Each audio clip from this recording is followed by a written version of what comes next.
안녕하십니까. 2년 전 서해상에서 있었던 공무원 피살 사건과 관련해 큰 논란이 일고 있습니다. 거기에 대한 말씀을 드리겠습니다. 정부는 2020년 9월 서해 연평도 북방한계선 북측 해상에서 북한군에게 사살당한 해양수산부 소속 공무원 이모 씨가 스스로 월북했다는 문재인 정부의 판단을 16일 뒤집었습니다. 군과 해양경찰청은 1년 9개월 만에 고개를 숙였습니다. 이에 따라 당시 군과 해경에 지침을 내리는 등 컨트롤 타워 역할을 한 청와대 국가안보실 핵심 인사들에 대한 책임론도 커지고 있습니다.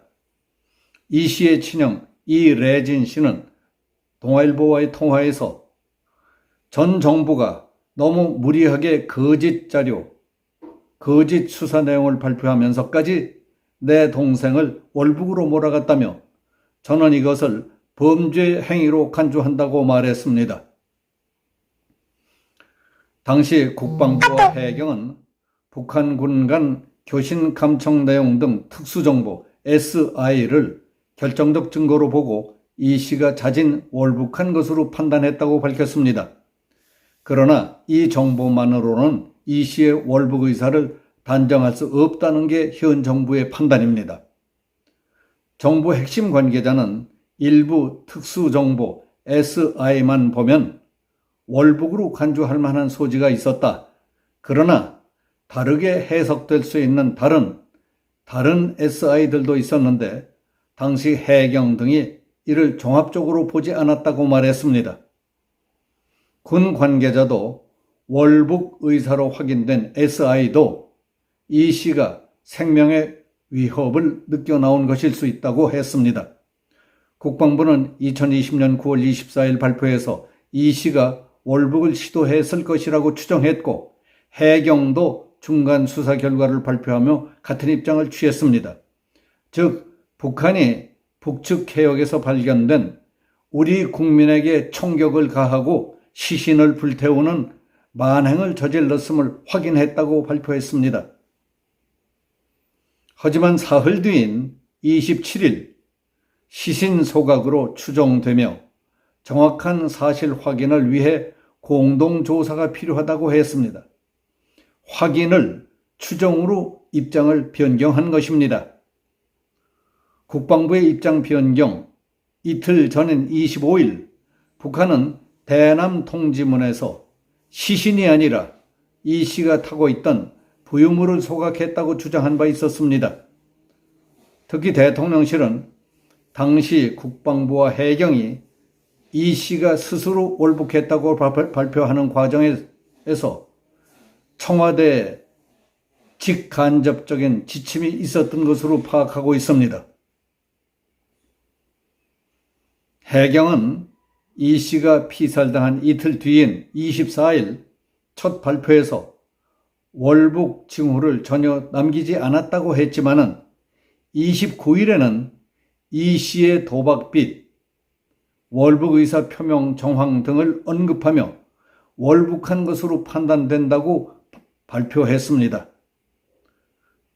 그 사이인 25일 서훈 안보실장은 김정은 북한 국방국무위원장이 미안하다고 했다는 공식 사과 통지문을 남측에 보낸 사실을 공개했습니다.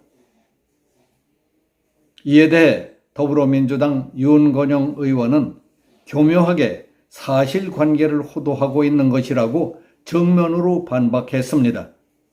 당시 대통령 정무수석 비서관이었던 최재성 전 수석도 TBS 라디오에서 윤석열 대통령의 지시를 해서 근거도 없이 발표를 뒤집은 셈이라며 현 정부가 권력으로 음모론을 기획한 것이라고 주장했습니다.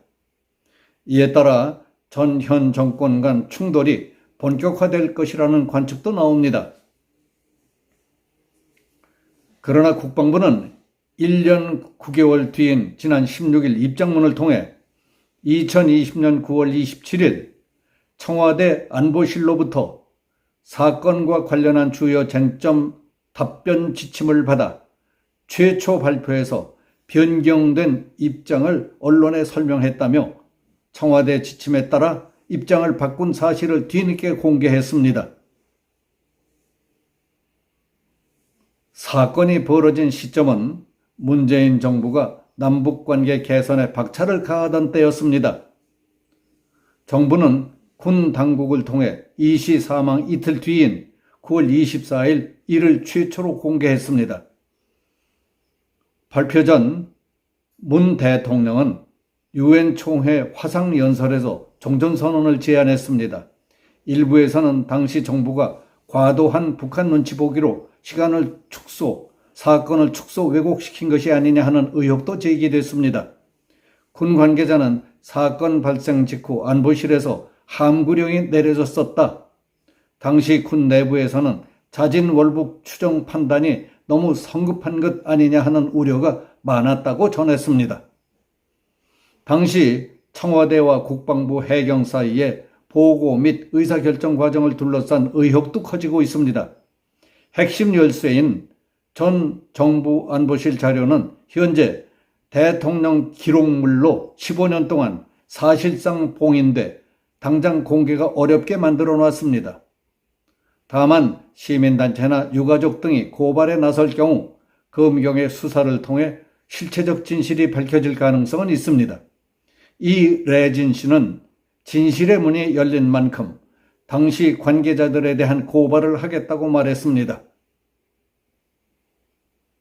이처럼 기사를 요약해 보기만 해도 딱하고 한심한 게 한두 가지가 아닙니다. 대통령은 자신에게 부여된 책무가 국가와 국민을 보위하는 것이라는 사실조차 잊었는지 제정신이었는지 묻고 싶습니다. 우리 국가와 국민에 대한 애정이나 충성심은 눈을 씻고 찾아봐도 없었습니다. 우리의 적대인 북한과 그 수교에 대한 비위 맞추기 위해만 골몰하다가 나라를 이 지경으로 개판 만들고 끝난 것이 아닙니까? 북한에 의해 피살된 서해 공무원 피살 사건만 해도 그렇습니다.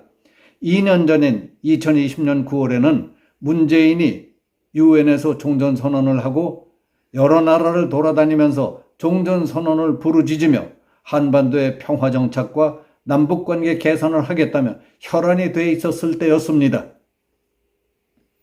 그때 공무원 피살 사건이 터지자 행여 북한에 누를 끼치게 될세라 죽은 사람이 죽을 짓을 했다는 듯이 있지도 않은 죄와 허물까지 다 뒤집어 씌우고 국방부와 해양경찰청에 보도 가이드라인까지 내려보냈던 정황이 국방부와 해양경찰청에 의해 지금 고스란히 드러나고 있는 것입니다. 노름빚이 많았다, 월북한 것 같다느니 하는 거짓 자료를 만들어 뿌리고 발표케 하는 등 북한을 탓하거나 북한에 누가 되지 않도록 어처구니 없는 짓들을 꾸몄다고요? 청와대 안보실까지 동원해서 국방부와 해양경찰청으로 하여금 홍보하도록 하면서 함구령까지 내렸다고요? 국민이야 처참한 죽음에 처하든 말든 저놈들 비우나 맞춰주면 핵도 포기하고 한반도에 평화가 올 것 같습니까? 만에 하나 그렇게 얻는 평화가 진정한 평화라고 믿습니까? 대통령으로서 막중한 책임을 지고 있는 입장이면서 우리 국민이 바다에서 적에게 억울하게 총살을 당한 뒤 불태워지는 데에도 아무렇지도 않던가요? 문재인은? 그 당시 청와대에서 문재인 측근에 있던 윤모, 최모 씨 등은 윤석열 대통령이 지시해서 근거도 없이 발표를 뒤집은 셈이라느니 현 정부가 권력으로 음모론을 기획한 것이라느니 하며 터무니없는 정치 공세를 펴고 있는데 그런 태도는 옳지 않다고 봅니다. 일단 조용히 사태를 지켜보십시오. 적에 의해 선량한 우리 국민이 처절한 죽임을 당한 사실을 명확하게 밝혀내야 하지 않겠습니까? 최고 권력기관의 핵심 간부를 지내고 지금은 국회의원까지 한다는 사람들의 사고방식이 정쟁에 찌들어서 고작 그 모양이라는 사실이 스스로 부끄럽지도 않습니까? 여든 야든 의식이 온통 자기 정치와 정쟁으로 곰팡이 쓸어버리고 오염된 자들만 득식을 거리니 그런 사람들이 국가와 국민에게 무슨 보탬이 되겠습니까? 시간이 흐를수록 사람 사는 세상을 사람 못 살 세상으로 오염만 확산시키지 않겠습니까?